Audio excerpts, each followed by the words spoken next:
Are you delivering a service or an experience? And the first question I want to have you ask yourself is, do you offer great service? And when I ask people this question a lot, the response I get is, yes, we know people by name, or we answer the phone on the second ring. But today we're really going to talk about and discern the difference between delivering a service and making it a memorable experience. So let's also start by asking ourselves, who are we serving? And I'd like for you to take a minute right now and just on the sheet of paper in front of you, jot down the groups of people that you serve. So when we ask this question, inevitably people generally will put things like guests, or if you're part of a fitness center, you'll put members, or if you work in a hospital or healthcare setting, you might put patients. But oftentimes we forget about some other groups of folks. We forget about staff. That staff are internal customers of which we serve. In addition, we forget about vendors oftentimes. And again, those that we may not have on board as staff, but that we interact with on a regular basis, like contractors, or as I call them, complementers. So looking at really our economy in America, we've really transitioned away from producing goods, and we really have moved into this service economy. But what we're seeing now is people are more careful with their money, and what we've discovered is they're willing to spend more money and more time on things that are more meaningful to them. And that's really the transition from services into that of memorable experiences.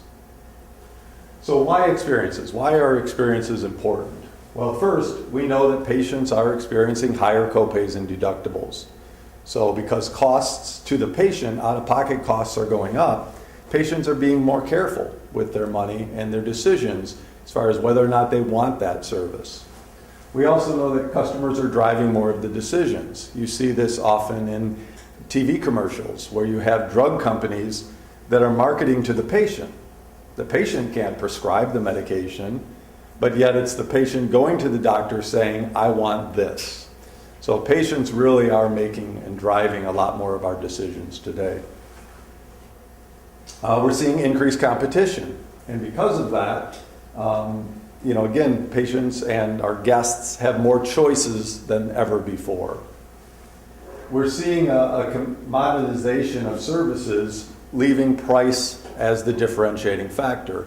In other words, if gas would be a commodity, right? And whether you get gas at this corner gas station or this corner gas station generally is going to be based on price alone, because the product is the same. So what we want to do today is how to differentiate your product from the competition so that you can charge more for it. And then finally, outcomes. We know that people that are having great experiences, they're going to come more often, they're going to be more regular guests or clients of yours, they're going to see better outcomes and more progress or more success.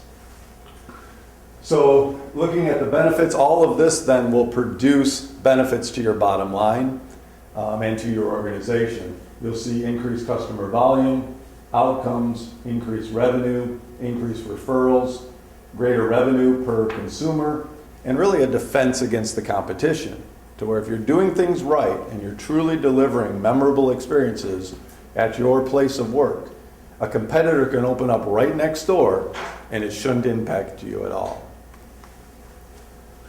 So let's look at an example here of birthday parties. And really kind of taking this all the way back to really my great-grandfather.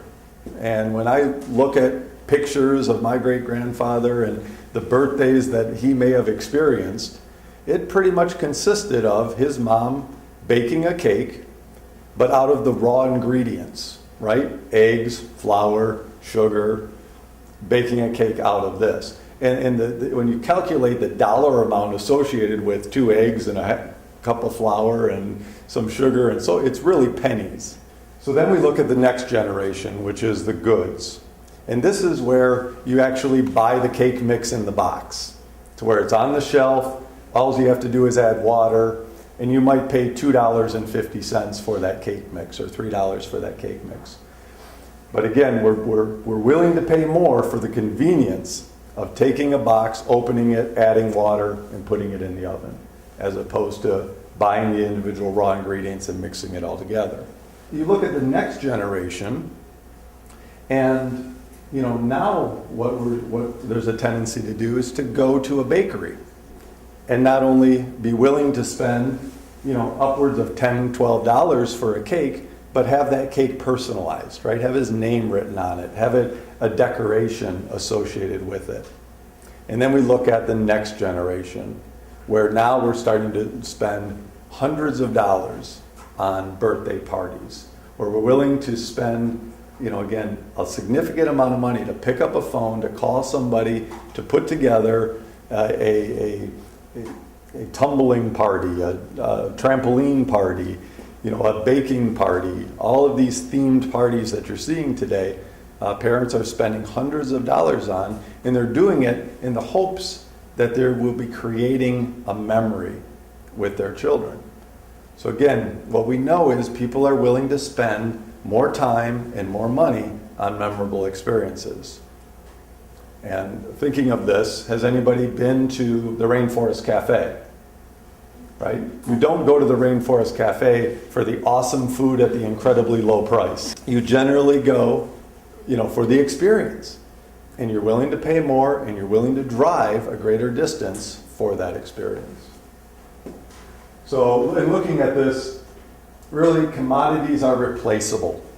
Okay, my example of gas, eggs, flour, those are all replaceable things that you could buy.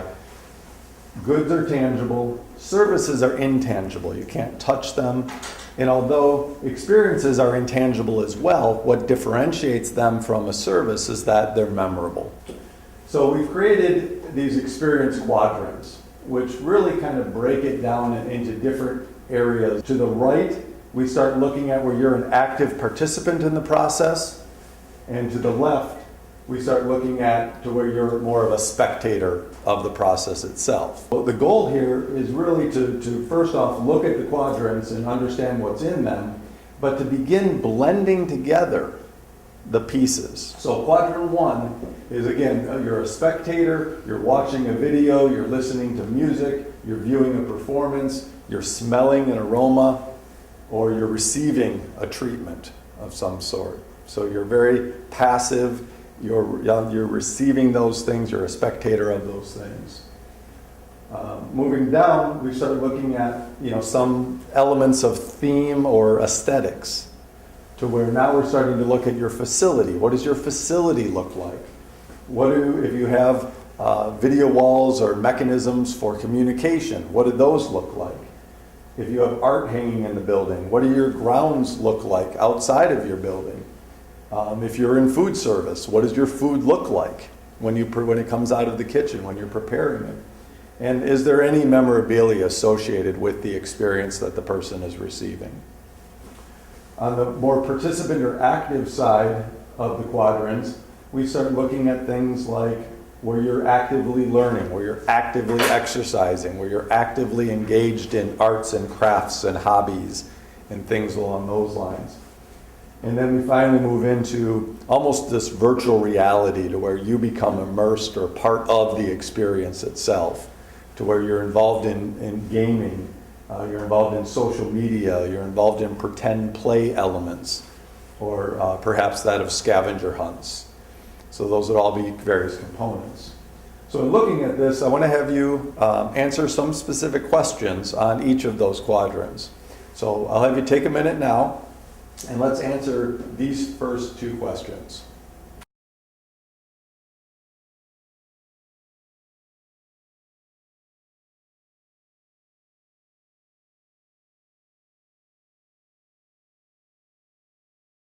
Let's look at quadrant 2 now and answer these two questions. What do you want your guests to learn from the experience? And what interactions or activities will help engage them in the exploration of certain knowledge or skills? Quadrant 3, looking at our theme, what can be done to enhance the theme? what would make your guests want to come in, sit down, just hang out? And then what can you do to make the environment more inviting and comfortable? And then finally, the last question. So let's go ahead and take a minute and answer this question. So what would help your guests to enjoy the experience better, and how could make the time more fun and more enjoyable? When we talk about how to create an experience, really we're looking at the aesthetics, we're looking at positive and negative cues. We want to make it memorable, we want to engage the five senses, and we want to look at something called mass customization. So with this, take a minute now and discuss your particular facility, and keep that in mind when you answer these particular questions. So provide an example of your facility that is either in or not in theme. Positive and negative cues. An example of memorabilia that's available to your customers, and then name one of the five senses that you engage, or that we engage in our facility. And then the last component is that of mass customization. So making it memorable. The single most easiest way to make something memorable is to put it into a story. So as we talk about stories, whether we put them in picture format around the walking path, or we put them and we write excerpts of the community declaration around the tables, these are all different elements or different ways of storytelling, which again, allow people to make it memorable. Memorabilia is another way. Again, when people have a great experience, they want to buy something to take with them, right? Or they want to have something to take with them. That's why so many people don't throw away concert tickets, right? They keep them and they put them on their bulletin board, or because they want to go through them 20 years from now and remember that experience they had at that concert, all right? Or when you're at Disneyland and you're spending $40 for a t-shirt, again, because you want to remember the experience that you had. The penny press machines. What's the point of smashing a penny and putting it into, these books? To be able to go back through later and remember and think about the experience that you had at each one of those places that you visited. Okay? So that's the memorabilia associated with it. The five senses we've talked about a little bit already, but engaging sight and sound and smell and all of the other senses associated with bringing the building, making it alive, and having it kind of come to life. And then the last component is that of mass customization. So again, using what we call a link card, we're able to begin really getting to know our customer. We ask questions like, do you have a primary care physician? What insurance do you have? But we also ask questions around music genre and color and goals and aspirations and so forth, so that we could begin kind of mass customizing the experience for them and make it more memorable. And then finally, I'm going to just finish up with the difference between an expectation or the customer expecting something versus a wow.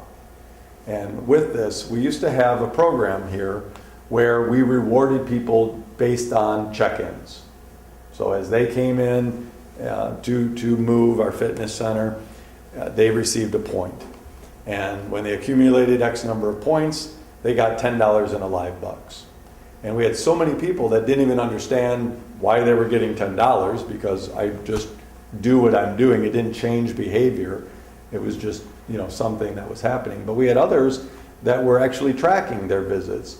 And it caused almost a source of contention, because it was, well, you haven't reached your quota yet. Yes, I did.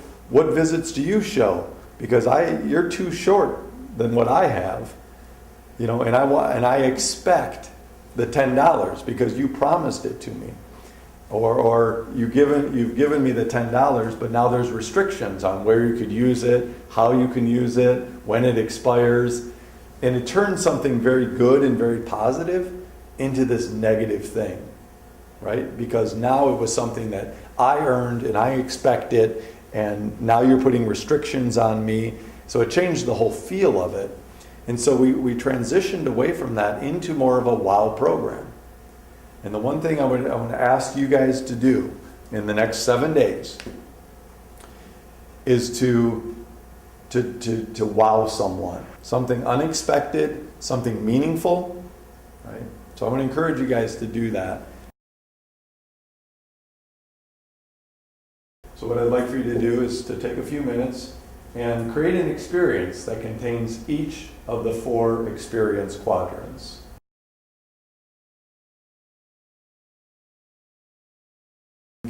And it's so important that as new employees, or newer employees, you guys can help us carry these themes and these philosophies forward. Thank you.